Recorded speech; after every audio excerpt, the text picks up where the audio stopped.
नमस्कार दोस्तों। जब बात संविधान की हो रही है तो यह घटना अपने दर्शकों तक पहुंचाना मुझे प्रासंगिक लग रहा है। हमने आपातकाल देखा। आपातकाल में किस तरीके से उस काले अध्याय को हम जानते हैं कि किस तरीके से संविधान को दरकिनार कर दिया गया था। पूरी लोकतंत्र की हत्या कर दी गई थी।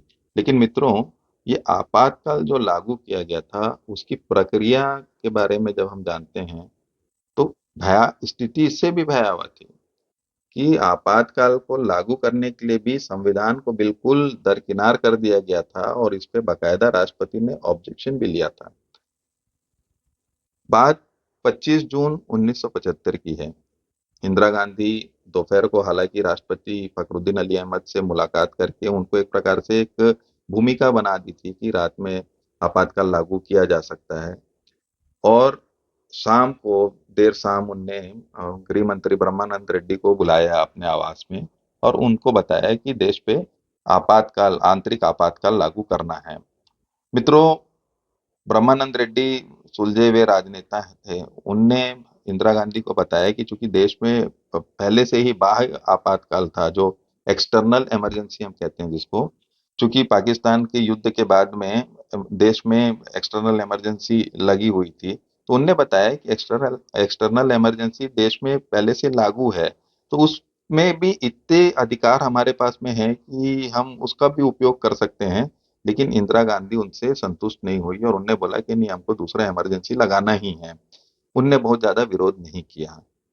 सीधे ब्रह्मानंद रेड्डी पहुंचे राष्ट्रपति फखरुद्दीन अली अहमद के पास में राष्ट्रपति भवन, और ये समय था लगभग 10:30 बजे रात को। उनने वहां पहुंचने के बाद में राष्ट्रपति को एक पत्र दिया।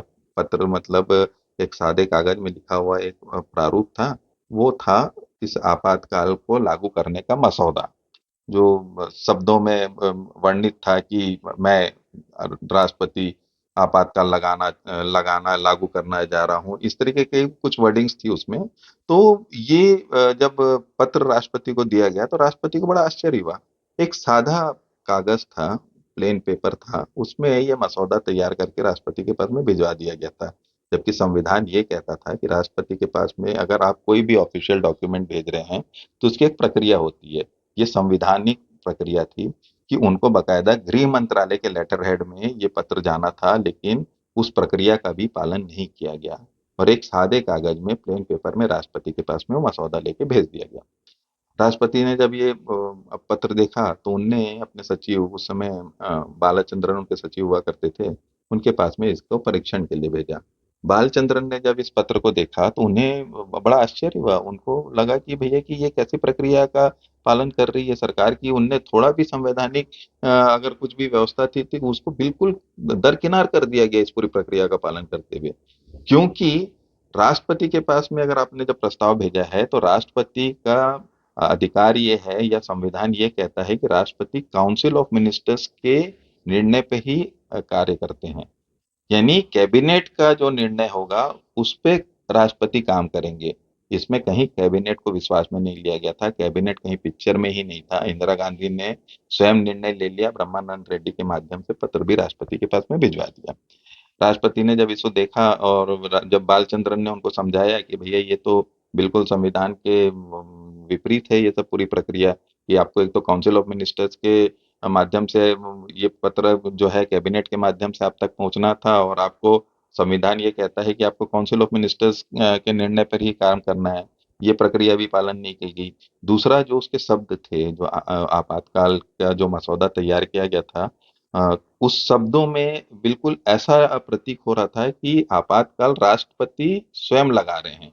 ये मतलब राष्ट्रपति का अपना व्यक्तिगत निर्णय, मैं फखरुद्दीन अली अहमद आपातकाल की घोषणा करता हूँ, ऐसा उसका वर्डिंग्स था।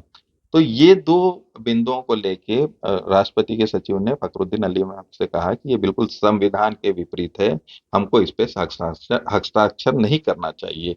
और फखरुद्दीन अली अहमद इस बात पे राजी हो गए। उनने कहा कि चूंकि ये संवैधानिक प्रक्रिया पालन नहीं किया गया है तो इस पे हस्ताक्षर करना विवेकपूर्ण नहीं होगा। उनने हस्ताक्षर नहीं किया और उनने बोला कि हम जो है इंदिरा गांधी से चर्चा करने के बाद ही कोई निर्णय लेंगे। 10:30 बजे की ये सब घटना है मित्रों, रात में ये सब घटनाक्रम चल रहा है। उनने रात में ही इंदिरा गांधी से बात किया टेलीफोन पे। इंदिरा गांधी ने उन्हें कड़े शब्दों में कह दिया कि किसी भी कीमत में आपको उसमें हस्ताक्षर करना है और देश में आपातकाल लागू करना है, रात में मध्य रात्रि से। चूंकि फखरुद्दीन अहमद ऋणी थे, इंदिरा गांधी ने उनको राष्ट्रपति बनाया था, तो कहीं ना कहीं से वो ऋण तो उनको अदा करना ही था। तो राष्ट्रपति ने 11:45 बजे, 11:45 पर इस आपातकाल का जो घोषणा था या आपातकाल लागू करने का जो नोटिफिकेशन था उस पर हस्ताक्षर किया। उस समय राष्ट्रपति के पास में थे आर के धवन, इंदिरा गांधी के सबसे विश्वास पात्र सलाहकार। उनने पत्र लिया, नोटिफिकेशन की कॉपी ली और सीधे राष्ट्रपति भवन से इंदिरा गांधी के पास पहुंचे। ये पूरी प्रक्रिया थी, आपातकाल कैसे लागू हुआ। दोस्तों, आपातकाल की जो भूमिका थी या जो आपातकाल लागू करने की प्रक्रिया जून में तो लागू किया गया था, लेकिन इसकी प्रक्रिया जो है वो कम से कम 6 महीना पहले चालू हो गई थी। हम अपने अगले वीडियो में आपको बताएंगे कि किस तरीके से 6 महीना पहले ही इंदिरा गांधी ने आपातकाल लागू करने के लिए एक प्रकार से मसौदा तैयार कर लिया था। नमस्कार।